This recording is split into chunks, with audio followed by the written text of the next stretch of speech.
성공하기 위해서는 시간 관리가 아닌 우리의 인생을 관리해야 한다는 점 다들 알고 계신가요? 모르신다면 전 영상에서 얘기를 다루었으니 한번 꼭 보고 이 영상을 시청하시길 바랍니다. 자, 그럼 인생을 관리해야 된다는 건 알겠는데 인생을 어떻게 관리를 해야 한다는 걸까요? 인생을 관리한다는 말은 아마도 우리의 감정을 관리한다는 말과 같은 뜻일 겁니다. 왜? 우리의 감정이 우리의 삶에 그대로 반영되기 때문이죠. 그러한 감정이란 녀석을 통제하고 유지한다면 우리는 분명 보다 나은 삶을 꾸려 나아갈 수가 있을 겁니다. 물론 이게 말처럼 쉬우면 누구나 다 감정을 통제하고 컨트롤하고 보다 나은 내일을 보내고 있겠죠.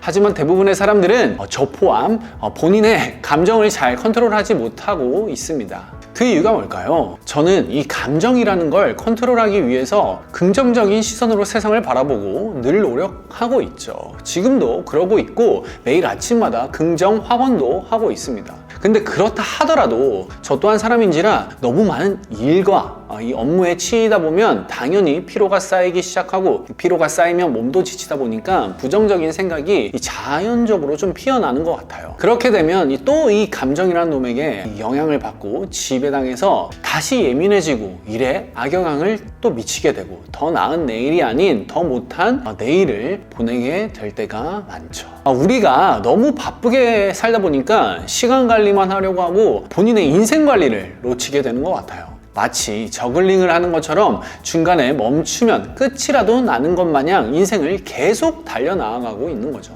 물론 정말 열심히 해야 되는 이 일정 인풋 기간은 분명 존재해야 합니다. 근데 그거에 중독돼서 열심히 안 하면 게으른 것 같고 나태해진 것 같아서 실패할 것 같은 불안감을 계속 느낀다면 그건 되려 부자가 되는 과정과 멀어질 수도 있는 감정입니다. 부자들이 과연 이렇게 열심히 일을 계속해서 부자가 되는 걸까요? 성공한 사람들은 일정 기간에 인풋을 넣은 뒤에는 되려 게을러 보일 정도로 유동적이고 편안하게 온전한 본인의 시간을 보낸다고 합니다. 성공한 사람이라는 것도 참 어떠한 기준이 대체 성공한 사람인지 애매한 것 같아요. 예를 들어서 시그니엘에 사는 사람이 성공한 사람일까요? 아마 대부분의 사람들이 시그니엘에 사는 정도면 성공한 거 아닌가 라고 할 거예요. 저도 그렇게 생각해요. 근데 그 시그니엘에 사는 사람이 만약 본인이 일을 멈추지 못하고 하루 종일 그 저글링을 계속 돌려야지만 시그니엘에 살 수 있다고 생각을 해볼게요. 그럼 이 저글링을 멈추면 모든 게 한순간에 무너져 내리기 때문에 계속 이 노력을 하면서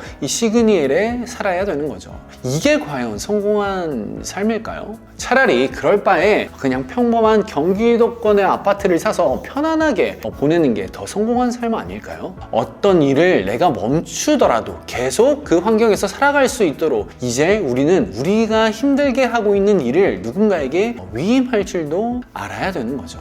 그리고 우리는 우리의 온전한 시간을 보내며 또 다른 가치 있는 일을 찾고 해 나아가는 거죠. 그러기 위해서는 반드시 이 세 가지 방법은 꼭 지키는 게 도움이 되더라고요. 첫 번째, 본인에게 먼저 가장 가치 있는 일을 할 것. 그 일이 어렵더라도 또 낯설고 불편할지라도 우리에게 가장 큰 가치를 주는 일이라면 우리는 그거에 가장 에너지를 많이 쏟아 부어야 합니다. 단기적인 목표를 세우고 해당 일을 이루어낸 다음 또 이 일을 위임할 수 있으면 위임하는 거죠. 예를 들어 카페를 내가 운영하는데 제일 힘써야 하는 부분이 메뉴 개발이어서 본인이 메뉴 개발을 하는데 시간을 써야 되는데 고객에게 주문 받는 것도 내가 하고 커피 제조도 내가 하고 커피 배달도 내가 하고 리뷰 관리도 내가 한다면 결국 지쳐서 다 무너지게 될 겁니다. 그래서 우리는 직원을 채용하고 우리에게 도움을 줄 수 있는 알바를 고용하는 거죠. 그리고 나서 우리에게 가장 가치 있는 일에 온전히 투자를 해서 더 나은 삶을 보낼 수 있게 만들어 나가야 된다는 겁니다. 두 번째로는요, 업무를 건너뛰지 말기입니다. 어떠한 일을 보다가 끝내지도 않은 채 지겨워서 다른 일을 보면 절대 안 되는 것 같아요.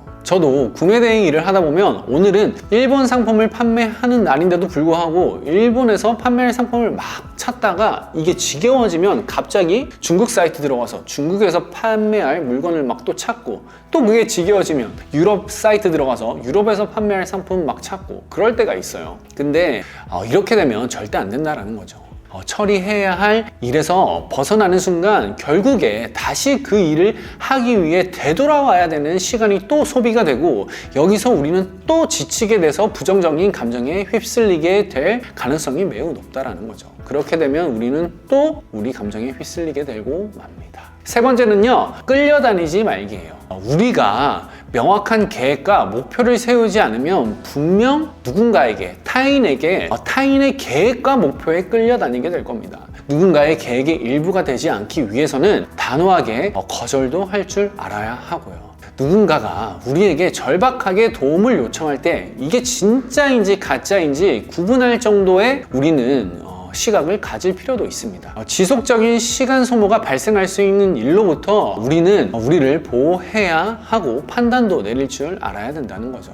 여러분들, 그 거절에 있어서 너무 미안한 마음을 가지실 필요 없습니다. 본인에게 시간적인 소모, 에너지 소모가 되고 감정적인 소모가 된다면 당연히 거절할 줄 알아야 된다는 거예요. 저도 잘 못해요. 그래서 저도 늘 노력하고 점점 발전해 나아가고 있는 부분입니다. 그리고 추가로요, 제일 중요한 건데 여러분, 좌절하지 마세요.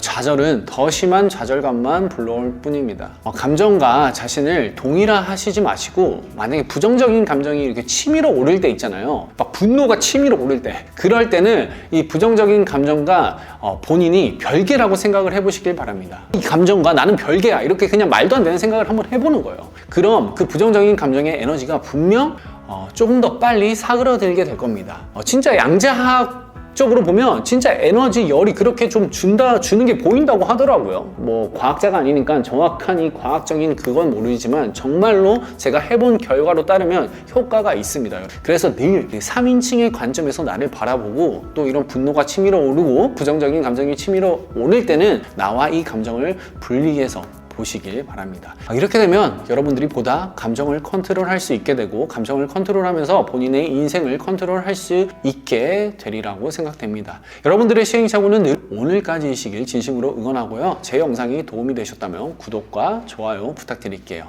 감사합니다.